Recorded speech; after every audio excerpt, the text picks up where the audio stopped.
یا اللہ یا رحمان یا رحیم۔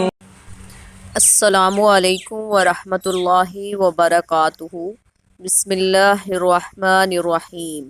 آج ہم صحیح بخاری کی حدیث نمبر 1 کا ترجمہ پڑھیں گے۔ سب سے پہلے ہم اس کی سند کو بیان کرتے ہیں۔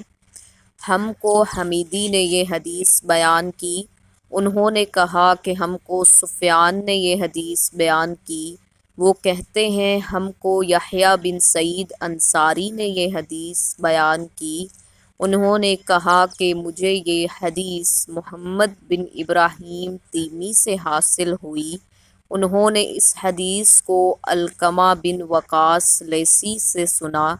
ان کا بیان ہے کہ میں نے مسجد نبوی میں ممبر رسول صلی اللہ علیہ وآلہ وسلم پر حضرت عمر بن خطاب رضی اللہ تعالی عنہ کی زبان سے سنا۔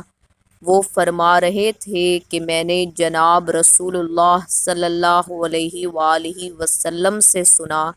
آپ صلی اللہ علیہ وآلہ وسلم فرما رہے تھے کہ تمام اعمال کا دار و مدار نیت پر ہے، اور ہر عمل کا نتیجہ ہر انسان کو اس کی نیت کے مطابق ہی ملے گا۔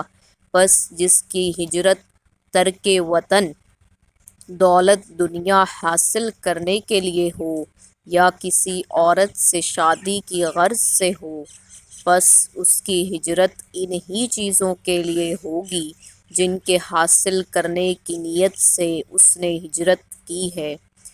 احباب، آج ہم نے صحیح بخاری کی حدیث نمبر 1 کا مطالعہ کیا۔